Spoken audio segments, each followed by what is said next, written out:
اور جو تم بیان کرتے ہو اس کے بارے میں اللہ ہی سے مدد مطلوب ہے۔ سورہ یوسف آیت 18۔ اللہ کی جانب سے امداد۔ تفسیر قرطبی میں ہے کہ ایک تجارتی قافلہ جو ملک شام سے مصر جا رہا تھا راستہ بھول کر اس غیر آباد جنگل میں پہنچ گیا۔ قافلے کے لوگ پانی کی تلاش میں سرگرداں تھے کہ ایک شخص مالک بن دبر اس کنویں تک پہنچ گیا۔ اس نے پانی لینے کے لیے ڈول ڈالا۔ حضرت یوسف علیہ السلام نے ڈول کی رسی پکڑ لی۔ مالک بن دبر نے ڈول کو بھاری دیکھ کر اوپر کھینچا، لیکن جب اس نے ڈول کے ساتھ ایک نوعمر بچے کو دیکھا تو خوشی سے پکار اٹھا، ارے بڑی خوشی کی بات ہے، یہ تو بڑا اچھا لڑکا نکل آیا۔ صحیح مسلم میں شب معراج کی حدیث میں ہے کہ رسول اللہ صلی اللہ علیہ وسلم نے فرمایا کہ میں یوسف علیہ السلام سے ملا تو دیکھا کہ اللہ تعالیٰ نے پورے عالم کے حسن و جمال میں سے آدھا ان کو عطا فرمایا ہے اور باقی آدھا سارے جہان میں تقسیم ہوا ہے۔ معرف القرآن جلد 5 صفحہ 39۔ بھائی کو فروخت کر دیا۔ مفسرین لکھتے ہیں کہ سوتیلا بھائی روزانہ کھانا لایا کرتا تھا۔ اس روز جب وہ کنویں پر آیا اور یوسف کو نہ پایا تو بھائیوں کو بلایا۔ سب یوسف کو تلاش کرتے قافلے کے پاس جا پہنچے اور ان سے کہا تمہارے پاس جو لڑکا ہے وہ ہمارا غلام ہے، ہم سے بھاگ آیا ہے، اب یہ ہمارے لیے بیکار ہے، تم چاہو تو اسے خرید لو۔ قافلے والے ایک اجنبی جگہ پر تھے، سو ان 10 بھائیوں کے خوف سے انہیں خریدنے پر آمادہ ہو گئے۔ حضرت ابن مسعود اور حضرت ابن عباس فرماتے ہیں کہ ان بھائیوں نے حضرت یوسف کو 20 درہم میں فروخت کر کے آپس میں 2 درہم تقسیم کر لیے۔ ابن کثیر بازار مصر میں تفسیر امام مجاہد کی روایت کے مطابق بھائی قافلے اور روانہ ہونے تک وہاں رہے، کچھ دور ان کے ساتھ بھی چلے اور ان لوگوں سے کہا کہ اسے باندھ کر رکھے، ایسا نہ ہو کہ پھر بھاگ جائے۔ انہیں ڈر تھا کہ کہیں وہ بھاگ کر والد کے پاس نہ پہنچ جائے۔ قافلے والوں نے حضرت یوسف کو مصر کے بازار میں فروخت کر دیا۔ ابن کثیر تفسیر قرطبی میں ہے کہ لوگوں نے بڑھ چڑھ کر قیمتیں لگانا شروع کی، یہاں تک کہ حضرت یوسف کے وزن کے برابر سونے، وزن کے برابر مشک، وزن کے برابر ریشمی کپڑے میں فروخت کر دیے گئے۔ حضرت یوسف کو خریدنے والا شخص عزیز مصر یعنی وزیر مملکت تھا جو خزانہ امور سلطنت پر حاوی تھا۔ ابن اسحاق فرماتے ہیں کہ اس کا نام اطفیر بن روہب اور اس کی بیوی کا نام رائل بنت رمابیل تھا۔ ان دنوں ریان بن ولید مصر کا بادشاہ تھا۔ ابن کثیر تاہم اکثر مفسرین نے عزیز مصر کی بیوی کا نام زلیخا لکھا ہے۔ زلیخا کا حضرت یوسف پر فریفتہ ہونا۔ عزیز مصر حضرت یوسف کو خوش اپنے گھر لے آیا اور بیوی کو نصیحت کی کہ اسے بہت پیار و محبت سے رکھو۔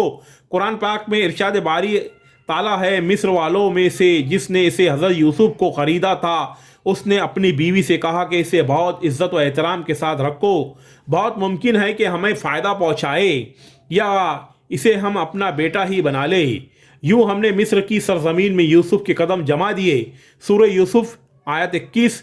حضرت یوسف محل میں بڑے سکون اور اطمینان کے ساتھ رہ رہے تھے۔ عزیز مصر آپ کی دیانت، شرافت، پاکیزگی، سچائی اور بردباری سے بے حد متاثر تھا، لیکن ابھی اللہ تعالیٰ کو حضرت یوسف کو مزید امتحانات سے گزارنا تھا۔ کچھ ہی عرصہ گزرا تھا کہ آپ حسن شباب پر پہنچ گئے۔ عزیز مصر کی بیوی زلیخا آپ کے حسن سے بہت متاثر تھی۔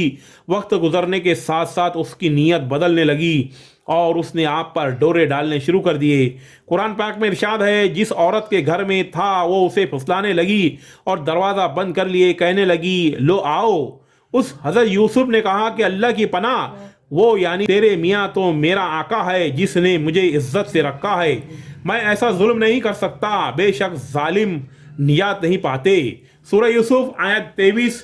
جب حضرت یوسف نے دیکھا کہ یہ عورت شیطان کے چنگل میں پھنس کر دعوت گناہ پر مصر ہے تو باہر نکلنے کے لیے دروازے کی جانب بھاگے۔ زلیخا پکڑنے کے لیے ان کے پیچھے دوڑی، ان کے قمیص کا پچھلا دامن ان کے ہاتھ میں آ گیا، جسے اس نے اپنی طرف کھینچا تو وہ پھٹ گیا۔ حضرت یوسف باہر نکلے تو سامنے عزیز مصر کھڑا تھا، پیچھے زلیخا بھی باہر آ گئی۔ اس نے شوہر کو دروازے پر کھڑا دیکھا تو معصوم بن گئی اور حضرت یوسف پر الزام لگاتے ہوئے گویا ہوئی، جو شخص تیری بیوی کے ساتھ برا ارادہ کرے تو بس اس کی سزا یہی ہے کہ اسے قید کر دیا جائے اور اسے کوئی دردناک سزا دی جائے۔ سورہ یوسف آیت 25۔ حضرت یوسف نے جب دیکھا کہ اس عورت نے الزام انہی پر لگا دیا ہے تو صورت حال واضح کر دی، بولے یہی مجھے اپنی نفسانی خواہش پورا کرنے پر مجبور کر رہی تھی۔